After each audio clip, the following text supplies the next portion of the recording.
예, 오늘 말씀 제목이 그리하면 그런 제목입니다.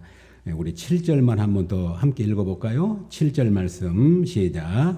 그리하면 모든 지각에 뛰어난 하나님의 평강이 그리스도 예수 안에서 너희 마음과 생각을 지키시리라. 아멘. 그리하면 예, 오늘은 평강에 관한 말씀 또 잘 아는 말씀이기도 합니다. 우리 성도님들에게 묻고 싶습니다. 지금 그리스도의 평강이 여러분의 마음과 생각을 온전히 주관하고 계신 줄로 믿습니다. 그리스도의 평강이 우리의 마음과 생각을 지켜주시리라. 성도 여러분, 하나님께서 사랑하는 자기 백성들에게 가장 주고 싶어 하시는 것이 무엇일까? 그것은 평강입니다. 또 모든 사람들이 정말로 내면에 갈구하고 바라는 것이 있다면 그것이 뭐냐면 평강이에요. 안 믿는 사람들도 그럽니다. 평안했으면 좋겠다. 평안했으면 좋겠다. 그 말이 뭐냐면 평강을 갈구해요. 그러니까 하나님이 주고 싶은 것도 평강이고 사람들이 바라는 것도 평강입니다. 그래서 성경에서 살롬이라고 하는 이 살롬이 평안인데 평강인데 이것이 이스라엘 백성들의 하나님 백성들의 인사였습니다. 살롬. 성도 여러분, 하나님께서 얼마나 우리에게 평강을 주기를 원하시냐면 하나님이 제사장 아론에게 이렇게 내 백성을 축복하라 그렇게 명령하셨습니다. 여호와는 내게 복을 주시고 너를 지키시기를 원하며 여호와는 그 얼굴을 내게 비추사 은혜 베풀어 주시기를 원하며 여호와는 그 얼굴을 내게로 향하여 드사 평강 주시기를 원하노라 할지니라. 아멘. 하나님이 자기 백성들에게 가장 주고 싶고 복을 주고 싶은 것이 뭐냐면 은혜와 평강이었어요. 성도 여러분, 항상 잊지 마십시오. 은혜와 평강은 쌍둥이예요. 은혜가 가면 따라온 것이 평강입니다. 그래서 여러분이 잘 아신 대로 사도 바울이 신약 성경에 서신서를 쓸 때마다 첫 번째 문안 인사가 뭐냐면 여러분에게 너희 무리에게 또 어디 교회에 은혜와 평강이 있을지어다. 아멘. 은혜와 평강이 있을지어다. 그렇게 말씀하셨습니다. 그러니까 은혜와 평강은 쌍둥이인데 특별히 평강을 주기를 원하셨습니다. 예, 우리 예수님이 잘 아신 대로 부활하셔서 첫 번째 제자들을 찾아오셔가지고 주신 것이 뭐냐면 너희에게 평강이 있을지어다. 너희에게 평강이 있을지어다. 아멘이죠? 오늘 이 아침에도 우리 사랑하는 성도들에게 이 은혜가 있기를 주의 이름으로 축복합니다. 너희에게 평강이 있을지어다. 사랑하는 성도 여러분, 이제 사도 바울이 데살로니가 후서 3장에서 이렇게 축복합니다. 평강의 주께서 친히 때마다 일마다 너희에게 평강을 주시고 주께서 너희 모든 사람과 함께 하시기를 원하노라.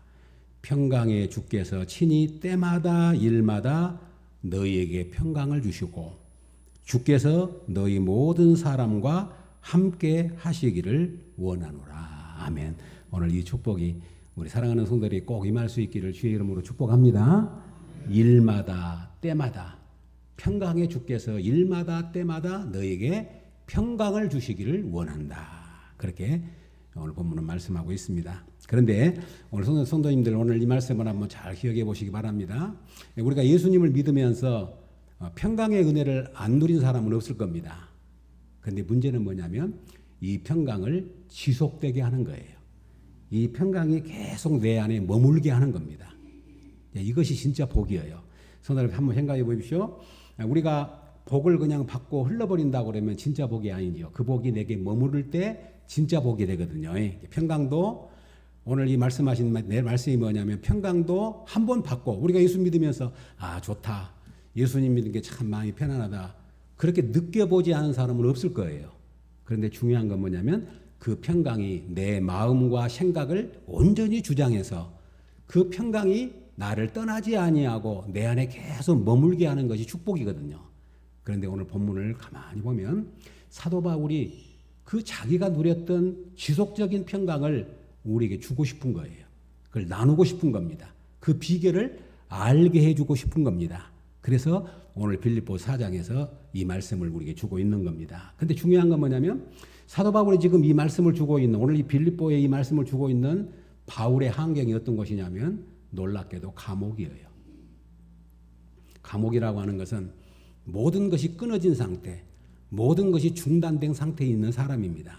바울의 몸이 매여 있습니다. 그러나 그의 영혼은 한없이 자유롭고 그의 마음은 그리스도의 평강으로 충만한 줄로 믿습니다. 그래서 사도 바울이 감옥에서 있지만 자기가 누리고 있는 이 평강을 빌립보 교회 성도들과 나누고 싶어서 이제 이 평강에 대한 이야기를 우리에게 주고 있는 겁니다. 성도 여러분, 바라고 소망합니다. 이 평강은 결코 빼앗겨서도 안 되고 양보해서도 안 되는 것인 것을 믿으시기를 주의 이름으로 축복합니다. 다른 건 다 줘도 평강은 양보하지 마십시오. 평강을 빼앗기면 안 됩니다. 왜냐하면 그것이 하나님이 우리에게 주시는 가장 큰 축복이니까 그래요.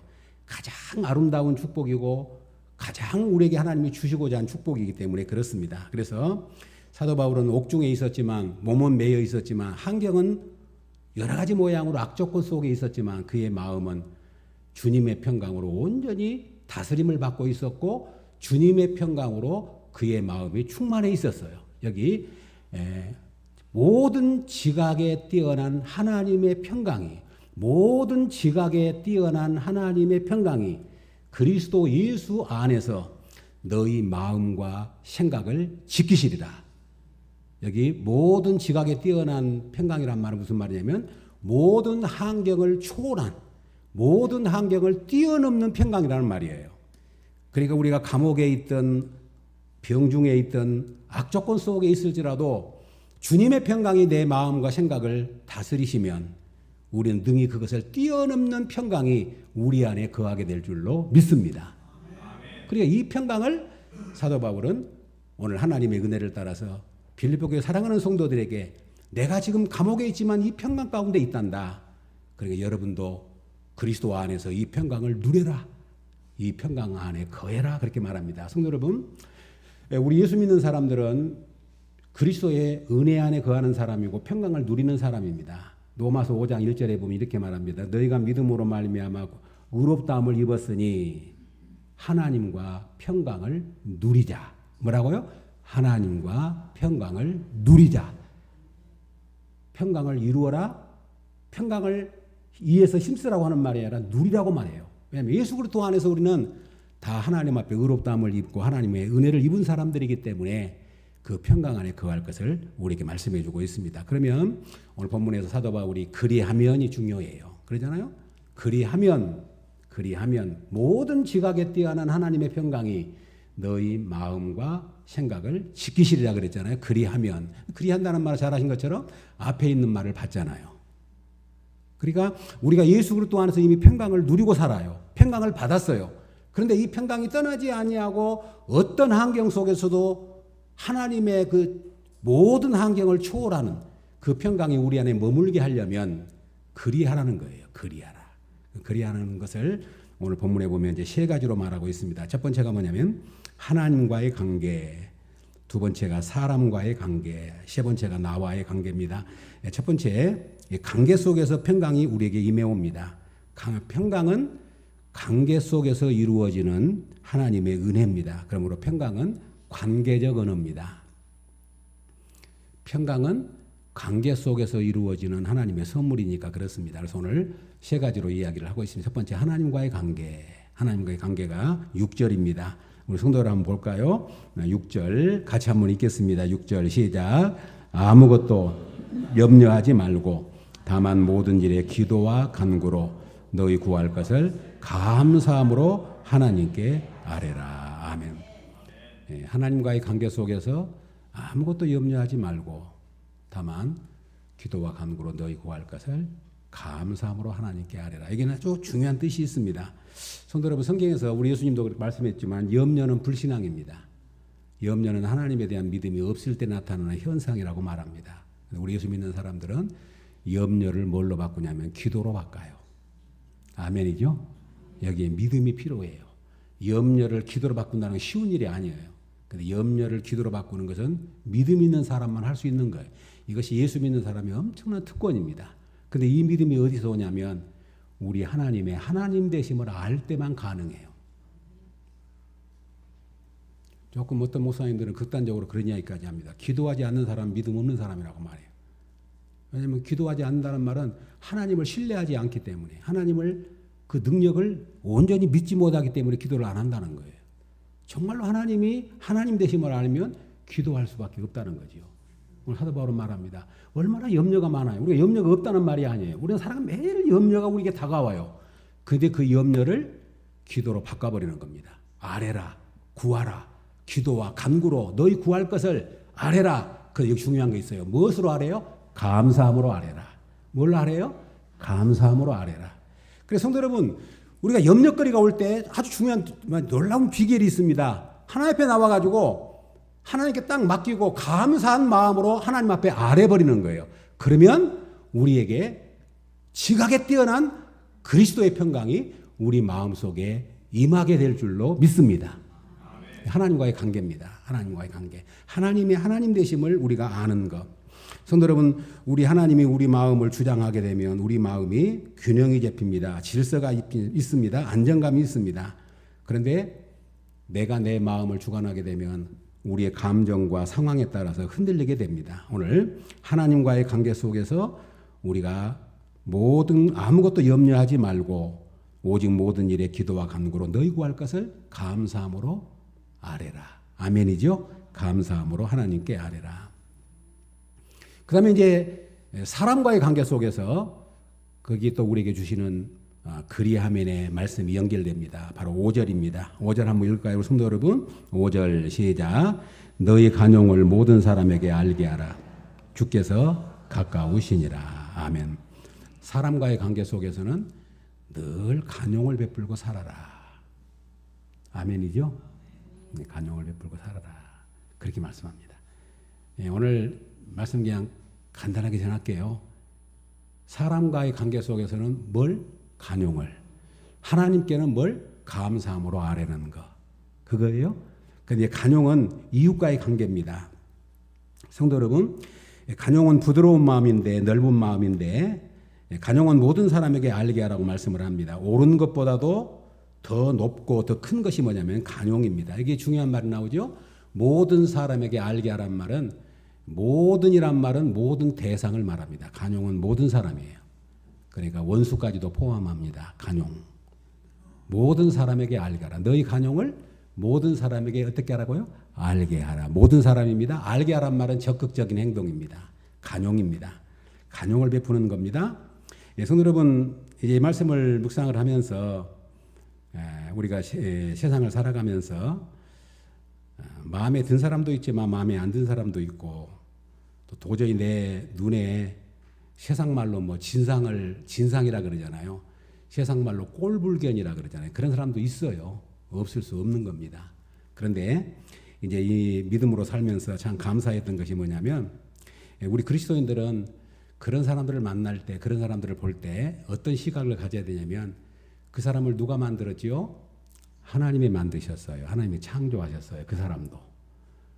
그러니까 하나님의 창조의 다양성을 봐요. 그리고 또 한 가지는 뭐냐면 그 사람도 하나님이 용납하셨어요. 이해하시겠죠? 하나님이 살려두고 있다니까요. 그 사람도 지금 잘 살고 있어요. 하나님이 봐주고 계신 거예요. 하나님이 봐줬는데 내가 못 봐줄 이유가 없지요. 그러니까 그런 사람들을 볼 때 하나님의 관점에서 보는 게 간용입니다. 그리고 또 놀라운 것이 뭐냐면 이 간용을 베풀 때 주께서 가까우시니라 그렇게 말합니다. 이 말은 주님 앞에 설 때가 가깝다. 그러니까 간용해라 그런 말씀이에요. 좀 마음이 무거울 때, 좀 용서가 잘 안 될 때 이 생각 가져야 합니다. 그래, 좀 있으면 그 사람도 하나님 앞에 설 것이고 나도 하나님 앞에 설 것이니까 하나님 앞에 설 날이 가까운데 내가 그렇게 할 필요가 뭐가 있겠느냐, 그런 마음을 가지셔야 돼요.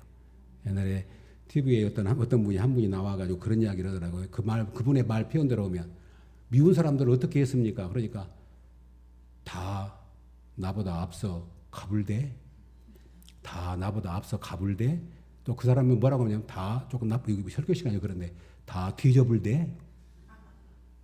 이게 참 굉장히 조금 먼 말인데 우리가 다 하나님 앞에 간용하는 것이면 주께서 가까운다. 주께 가깝다 이렇게 말합니다. 주께 가까운, 주님께 가까우시니라. 주님이 가까우시니라. 그러니까 우리가 오늘 간용이라고는 말을 우리가 함께 마음에 나눠야 될 것입니다. 그리고 사랑하는 여러분, 우리가 이제 믿음이 생기면 어떤 생각이 드냐면 하나님께서 만드신 하나님 형상으로 만드신 사람들이기 때문에 우리 사랑하는 성도 그런 은혜를 누렸으면 좋겠어요. 그냥 모든 사람들을 즐거워하십시오. 아멘이죠? 네, 남편 아내 관계도 평생 사는데도 못마땅한 게 많고 그러는데 이제 자꾸 생각을 바꿔야 됩니다. 즐거워해버리는 겁니다. 그냥 즐거워하는 거예요. 즐거워하는 거. 즐거워하는 것은 엄청난 우리 믿음만이 갈 수 있는 성도님만이 갈 수 있는 축복입니다. 하나님이 주신 사람들을 즐거워하는 거. 어떤 좀 특별한 사람을 보면 참 신기하잖아요. 하나님이 저 사람을 만들어 놓고 저 사람이 이렇게 사는 걸 보면 참 신기하다 하는 생각을 갖습니다. 사랑하는 여러분, 오늘 이 말씀을 통해서 한 가지 드리고 싶은 것은 관계를 통해서 하나님이 주시는 풍성한 축복을 누릴 수 있기를 주의 이름으로 축복합니다. 관계를 통해서 오는 즐거움. 그래서 이렇게 우리 강조합니다. 시간과 물질을 관계를 맺는 일에 써라. 그렇게 말합니다. 저는 이제 그렇게 한번 하고 싶은 생각이 있어요. 우리 성도님들과 그렇게 했으면 좋겠어요. 좀 이제 조금 여유 있는 분들은 한 달에 50만 원이나 100만 원을 딱 띄어요.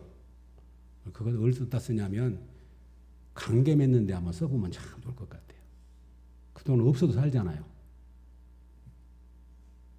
50만 원, 100만 원 딱 띄워놓고 한 달에 내가 50만 원은 관계 맺는 데를 한번 써봐야 되겠다. 조금 서운한 사람에게 밥 먹자고 그러고 조금 마음에 드는 사람 찾아가고 뭐 선물도 하나 하고 내가 한번 이걸 관계 맺는 데 써봐야 참 행복할 것 같아요. 안 그렇습니까? 관계 맺는데 우리의 돈과 우리의 시간을 쓰라고 하는 겁니다. 그러면 반드시 하나님이 우리에게 놀라운 전혀 경험하지 못한 은혜를 우리에게 베풀어 주실 줄로 믿습니다. 그래서 오늘 우리 꼭 기억하십시다. 성도 여러분, 오늘 그리하면 하나님의 지각이 떠난 하나님의 평강이 떠나지 않고 계속 우리 안에 머물기를 하려면 첫 번째 하나님과의 관계 속에서 모든 염려 걱정을 하나님께 맡기고 감사함으로 한번 말해봐라. 그러면 지각에 뛰어난 하나님의 평강이 우리 마음과 생각을 지켜주실 것이다. 그리고 사람과의 관계 속에서는 모든 사람에게 간용을 알게 해라. 간용을 알게 하라. 주님이 가까이 오신다. 주님 앞에 설 때가 가깝다. 잊지 말고 간용하는 삶을 살아라. 이렇게 말합니다. 마지막으로 세 번째 나와의 관계입니다. 나와의 관계는 오늘 본문 4절입니다. 잘하신 말씀이죠. 4절 한번 읽어볼까요? 시작. 주 안에서 항상 기뻐하라. 내가 다시 말하노니 기뻐하라. 아멘. 주 안에서 항상 기뻐하라. 여기 내가 다시 말한다는 말은 거듭 말한다. 반복해서 말한다. 늘 말씀드린 것처럼 이 빌립보서에서는 바울이 감옥에 있는데 주제가 뭐냐면 기쁨이에요. 주제가 기쁨입니다. 성도 여러분 생각해 보셨습니까? 바울은 빌립보 3장 1절에서 끝으로 나의 형제들아 주 안에서 기뻐하라. 너희에게 같은 말을 쓰는 것이 내게 수고로움이 없고 너희에게 안전하니라. 사도 바울이 빌립보 성도들에게 기뻐하라 기뻐하라는 말을 너무 자주 쓰니까 좀 미안했던가 봐요. 뭐라고 말하냐면 너희에게 같은 말을 쓰는 것이 내게는 수고롭지 않고 또 같은 말을 해야 그것이 너희에게 안전하다. 아멘인가요? 아멘. 왜 반복해서 말하냐면 중요하니까요. 그래서 어떤 생각이 드냐면 엄마는 반복이다. 엄마는 반복이에요. 늘 엄마는 또 언니야기 또 하고 언니야기 또 하고. 왜 그럴까? 중요하니까. 오늘 사도 바울이 사랑하는 빌립보 성도들에게 항상 기뻐하라. 내가 다시 말하노니 기뻐하라. 내가 항상 기뻐하라. 끝으로 내가 말하노니 기뻐해라. 내가 지금 이 말을 다시 쓰는 것이 수고롭지 않고 너에게 안전하다. 그렇게 말합니다. 그래서 이 말씀을 생각하면서 참 감사한 것이 뭐냐면 성도 여러분, 나를 가장 잘 대접하는 것이 뭐냐면 나를 기뻐하는 거예요. 우리 성도님도 나를 잘 대접하려고 좋은 것 먹으려고 그러고 좋은 옷 입으려고 그러고 막 화장하고 단장하고 그러잖아요. 그런데 진짜 나를 대접하는 것이 뭐냐면 기뻐하는 거예요. 나를 기뻐하는 거. 그러니까 오늘 기뻐하라 그렇게 말합니다. 기쁨은 평강의 나무에서 맺는 열매입니다. 평강이 뿌리라면 기쁨은 열매입니다. 성령의 열매는 사랑과 희락인 것을 우리는 잘 압니다. 성도 여러분, 우리 신자와 불신자의 삶은 다릅니다. 그런데 불신자의 삶은 3종 세트가 나옵니다. 불신자의 삶은 불평, 불만, 불안입니다. 불신자의 삶의 원리는 불평, 불만, 불안입니다. 불평은 뭐냐면 과거에 대한 불평이에요. 불만은 뭐냐면 현재 만족하지 못한 걸 말합니다. 그리고 미래를 불안해하는 것을 말합니다. 한번 잘 보십시오. 세상 사람들은 모든 원인을 다른 데로 돌립니다. 어떤 일이 있으면 반드시 남을 탓합니다. 굉장히 속상해하며 삽니다. 열등감으로 삽니다. 성도 여러분, 실제로 안 믿는 사람들이 경제적으로 못 살아서가 아니고 환경이나 여건이 안 좋아서가 아니라 그들은 늘 하나님이 없는 만족을 추구합니다. 하나님이 없는 만족은 채워질 수가 없습니다. 그것을 성경은 뭐라고 말하냐면 터진 웅덩이라고 말합니다. 우리 어른들이 말하는 밑빠진 독입니다. 안 믿는 사람들은 우리가 볼 때 너무 많이 가졌고 좋은 조건 속에 있음에도 불구하고 그들이 만족하지 못하고 행복하지 못한 이유가 뭐냐면 아까 말한 것처럼 하나님이 없는 만족을 추구해요. 그런데 잘하신 파스칼이 이야기한 것처럼 우리 인생들은 하나님만이 채워줘야 하는 만족이 우리에게 있어야 돼요. 그러면 늘 우리는 허합니다. 영혼이 허전하는 겁니다. 그런데 그것을 채우는 것이 뭐냐면 하나님의 은혜로 되는 것인 줄로 믿습니다. 그래서 안 믿는 사람들에게는 불평, 과거에 대한 잘못을 남에게 돌리는 겁니다. 그리고 지금 만족할 수 없는 불만으로 그리고 미래에 대해서 불안해합니다. 어떤 일이 있을 때 남에게 탓을 돌리면 결코 거기에는 행복이 없습니다. 그러잖아요. 성도 여러분, 성경에서 이렇게 말씀합니다. 한번 들어보십시오. 이사야 선지자가 입술의 열매를 창조하는 자 곧 여호와가 말하노라. 먼 데 있는 자에게든지 가까운 데 있는 자에게든지 평강이 있을지어다. 내가 그를 고치리라 하셨느니라. 그러나 악인은 평온함을 얻지 못하고 그 물이 진흙과 더러운 것을 늘 솟구쳐내는 요동하는 바다와 같으니라. 내 하나님의 말씀에 악인에게는 평강이 없다 하셨느니라. 악인들의 마음은 바닷물에 막 진흙이 더러운 것이 솟구쳐 오르는 요동하는 바다와 같대요. 그래서 그들에게는 평강이 없답니다. 이것이 악인을 표현하는 성경의 표현입니다. 사랑하는 여러분, 그렇다면 우리 신자의 3종 세트는 뭐냐면 아까 악인들의 3종 세트는 불평, 불만, 불안이었잖아요. 그런데 우리 예수 믿는 사람들에게 3종 세트가 있습니다. 그게 뭐냐면 감사, 감동, 감탄입니다. 한번 해볼까요? 시작. 감사, 감동, 감탄. 아멘이죠. 감사는 뭐냐면 똑같은 사건이 일어났을 때 이 사건의 좋은 결과가 나에게서 온 것이 아니라 다른 사람에게서 다른 데서 왔다고 생각하는 거예요. 그러니까 감사하죠. 그러니까 안 믿는 사람들은 안 좋은 것의 모든 원인이 다른 사람에게 있다고 생각하는 거예요. 그러니까 거기는 불평과 불만과 불안이 존재해요. 그런데 우리 예수 믿는 사람들에게는 모든 좋은 것이 나에게서 난 것이 아니라 하나님께로부터 왔고 다른 사람으로부터 왔다는 걸 아는 겁니다. 그러니까 하나님께 감사하고 다른 사람이 나를 도와줘서 그랬고 누군가가 나에게 은혜를 베풀어서 내가 그렇게 됐다는 것을 고백하는 거예요. 그러니까 예수 믿는 사람에게는 감사가 늘 떠나지를 않습니다. 당신 덕분입니다. 도움을 받았습니다. 감사합니다. 그래서 사도 바울이 골로새 3장 15절에 그리스도의 평강이 너희 마음을 주장하게 하라. 너희 평강을 위하여 부르심을 받았나니 너희는 또한 감사하는 자가 되라. 아멘. 그래서 감사와 평강은 하나입니다. 사랑하는 여러분, 이제 이 말씀을 우리가 생각을 하면서 우리가 예수님을 믿으면서 우리 성도님 그랬으면 좋겠습니다. 지난날 그렇게 살지 못한 것이 우리가 후회스러운데 우리 예수 믿는 사람에게는 늘 감사, 감동, 감탄으로 반응할 수 있기를 주님의 이름으로 축복합니다. 같이 신고고 이야기를 해서 이야기를 들을 때도 옛날에 들었던 이야기고 별로 재미없는 이야기여도 옛날에 이야기를 또 한다고 그러지 마시고 못 들은 척 하지 마시고 그래? 진짜야? 맞아! 와 나도 그랬는데 막 감동을 해보세요. 오늘부터 이제 우리 달라져야 합니다. 교회에서 밥 먹으면서 식사하면서 이야기를 나눌 때에도 처음 듣는 이야기처럼 우리 성도님이 설교를 들을 때도 마찬가지예요. 야, 옛날에 목사님 그 이야기 한것 같아. 그러지 마시고, 그 맞습니다. 맞습니다. 그렇게 하는 거예요. 감동. 근데 이 예수 믿는 사람에게는 감탄이 있어요. 감탄이 뭐냐면 하나님이 창조한 세계를 볼 때 감탄하고 하나님 베푸신 은혜를 생각할 때 감탄하고 감사, 감동, 감탄이 그리스도인들이 하나님께 드리는 표현인 줄로 믿습니다. 성도 여러분, 이 사도 바울의 서신들을 읽으면서 사도 바울이 종종 막 하나님의 창조에 대해서 감탄하고 하나님의 구속에 대해서 감탄하고 하나님의 사랑에 대해서 감탄하는 구절들이 참 많이 나와요.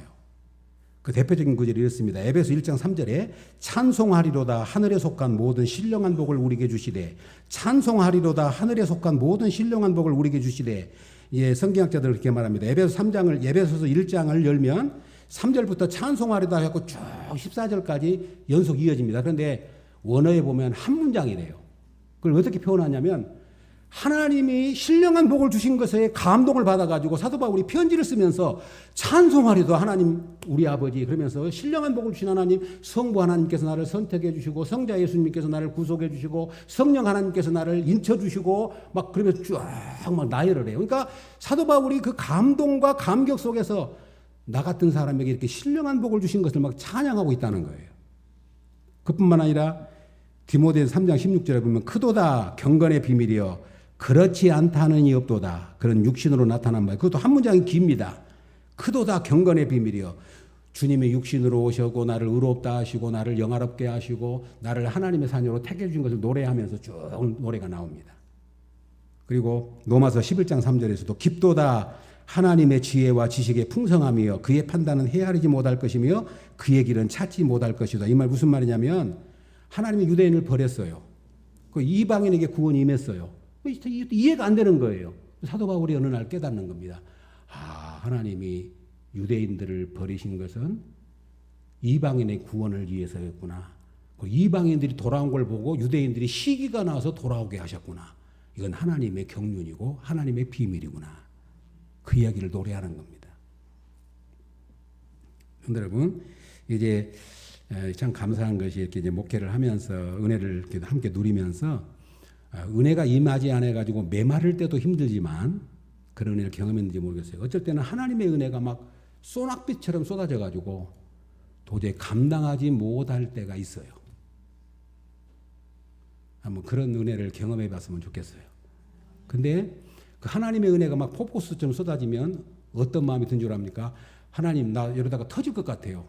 하나님 좀 그만하십시오. 그렇게 반응하고 싶을 때가 있어요. 경험해 본 분들 많은데 우리 성도들 그렇게 경험하는 은혜가 있으면 주의 이름으로 축복합니다. 그 은혜가 있으면 참 좋겠어요. 저는 이제 그 백부장이 자기 하인이 병이 들었잖아요. 예수님께 이제 고쳐달라고 그러잖아요. 예수님이 집으로 오신다 그러니까 백부장이 뭐라고 그러냐면 주여 오시지 마십시오. 나는 감당할 수가 없나. 이해가 안 됐어요. 솔직히 이해가 안 됐어요. 그런데 어느 날 갑자기 이 말씀이 깨달아지는 거예요. 백부장이 주님의 은혜가 너무 크고 놀라우니까 주님 오지 마십시오. 나는 진짜 감당 못합니다. 주님 우리 집까지 오신다 그러면 나는 진짜 감당 못합니다. 오지 마시고 말씀만 해주세요. 그래도 나는 족합니다. 그 말씀이 이해가 되더라고요. 무엇을 말씀하려고 그럽니까? 우리 예찬교 성도 여러분 남은 생에 얼마나 살지 모르십니다. 오늘부터 감사, 감동, 감탄으로 사실 수 있기를 주의 이름으로 축복합니다. 이것이 우리 예수 믿는 사람들이 나타나는 반응입니다. 그러면 이제 사도 바울은 하나님의 나라는 먹고 마시는 나라가 아니요 이렇게 말합니다. 오직 성령 안에 있는 의와 평강과 희락이라. 하나님의 나라는 뭐라고요? 의와 평강과 희락이라. 의는 관계적인 의를 말합니다. 하나님과의 관계 속에서 오는 의를 말할 때 하나님의 나라를 말합니다. 평강은 이웃과의 관계 속에서 오는 평강입니다. 그리고 희락은 내 안에서 있는 기쁨을 말합니다. 하나님의 나라는 똑같은 말씀이죠. 하나님의 나라는 하나님과의 관계 속에서 감사함으로 아뢰고 그리고 이웃과의 관계 속에서 간용을 베풀고 그리고 나와의 관계 속에서는 기뻐하고 즐거워하는 것인 줄로 믿습니다. 그럴 때 하나님의 평강이 우리에게 임합니다. 성도 여러분 오늘 이제 말씀을 맺으면서 다른 거 다 놔두시고 이렇게 결론을 맺으시면 좋겠습니다. 신앙생활을 하면서 성도 여러분이 이제 처음에 좀 우리가 신앙생활 할 때는 뭔 모르니까 단순하게 시작을 합니다. 조금 하나님의 은혜가 임하고 그러면 막 복잡해져요. 근데 나중에 더 하나님의 은혜를 온전히 받고 나면 다시 어디로 돌아가냐면 단순해집니다. 신앙생활 하실 때 복잡하게 하지 마시기를 바랍니다. 단순하게 하실 수 있기를 주의 이름으로 축복합니다. 그러면 단순할 때 오늘 세 가지입니다. 나는 기뻐하고, 다른 사람에게는 간용을 베풀고, 하나님께는 감사하고. 아멘이죠? 예. 기억하시겠어요? 나는 기뻐하고, 다른 사람에게는 간용을 베풀고, 하나님께는 감사하고. 다 끝났습니다. 그러면 항상 우리 안에 지각에 뛰어난 그리스도의 평강이 우리 안에 머물게 될 줄로 믿습니다. 성경에 보니까 하나님께서 중요한 것을 이렇게 말씀하셨어요. 미간에 붙이고 손목에 메고 그리고 들어갈 때도 나갈 때도 문설주에 붙이고 그랬잖아요. 오늘부터 우리 성도 여러분 이마에다가 세 가지를 붙이고 다니면 어떨까요? 기쁨, 간용, 감사. 기쁨, 간용, 감사. 아멘이죠. 굉장히 단순해 보인 것 같지만 이건 놀라운 은혜입니다. 그러면 지각에 뛰어난 하나님의 평강이 우리의 마음과 생각을 지켜주실 줄로 믿습니다. 그래서 오늘 사도 바울이 말하는 그리하면 항상 기뻐하라. 네 자신에게 항상 기뻐해라. 그리고 다른 사람에게 간용을 베풀어라. 그리고 하나님께 대하여는 아무것도 염려하지 말고 감사함으로 아뢰라. 그리하면 지각에 뛰어난 하나님의 평강이 그리스도 예수 안에서 너희 마음과 생각을 지켜주시리라. 아멘. 아멘. 성도 여러분 정말로 너무나 아름다운 하나님의 은혜의 말씀이 아닐 수가 없습니다. 성도 여러분 소망합니다. 그동안도 그렇게 살아오셨지만 남은 생애 동안 꼭 그리스도의 평강이 우리의 마음을 주장하도록 그리스도의 평강 안에 머무는 우리 성도들이 될 수 있기를 주의 이름으로 축복합니다. 염려된 것 많고 걱정된 것 많고 불안한 것 많고 우리를 위협하는 것들이 너무나 많습니다. 그러나 우리는 예수 그리스도 안에서 이미 주님의 평강을 받은 사람들인데 그 평강이 떠나지 않고 계속 우리 안에 머무는 방식이 뭐냐면 내가 다시 말하노니 기뻐하라. 너희 간용을 모든 사람에게 알게 해라. 하나님께는 아무것도 염려하지 말고 다만 기도와 간구로 너희 구할 것을 감사함으로 아뢰라. 그리하면 지각에 뛰어난 하나님의 평강이 너희 마음과 생각을 지켜주시리라. 아멘. 오늘 이 말씀 꼭 마음에 새길 수 있기를 바라고 성도 여러분 힘들고 어려울지라도 우리 꼭 세 가지 기억합시다. 하나님께는 감사, 사람에게는 간용, 나에게는 기쁨. 아멘이죠? 이거 못 외우신 분 없죠? 오늘 식사당번이 우리 신정신 권사님하고 박정래 권사님인데 한 분이 딱 서가지고 이거 외운 사람만 밥 주면 좋겠어요. 하나님께는 감사, 그리고 다른 사람에게는 간용, 나에게는 기쁨. 이것이 그리스도인의 표지고 그렇게 살 때 내 안에 지각에 떠난 하나님의 평강이 떠나지 아니하고 늘 우리 가운데 머물게 될 줄로 믿습니다. 평강이라고는 나무에 세 가지 열매가 맺혔어요. 평강이라고는 나무, 그리스도인의 평강이라고는 나무에 기쁨과 간용과 감사라고는 열매가 맺혀 있는 걸 봅니다. 사도 바울은 옥중에 있습니다. 나는 지금 이 열매 가운데 산단다. 빌보의 성도를 걱정하지 말아라. 염려하지 말아라. 오히려 너희에게 주고 싶다. 내가 누리고 있는 이 평강 너희도 누려야 된다. 너희도 빼앗기면 안 된다. 양보하면 안 된다. 그래서 이 말씀을 우리에게 주시는 거죠. 우리 4절에서 7절 한 번만 읽고 마치겠습니다. 4절에서 7절 말씀 4절 시작. 주 안에서 항상 기뻐하라. 내가 다시 말하노니 기뻐하라. 너희 간용을 모든 사람에게 알게 하라. 주께서 가까우시니라. 아무것도 염려하지 말고 다만 모든 일에 기도와 간구로 너희 구할 것을 감사함으로 하나님께 아뢰라. 그리하면 모든 지각에 뛰어난 하나님의 평강이 그리스도 예수 안에서 너희 마음과 생각을 지키시리라. 아멘.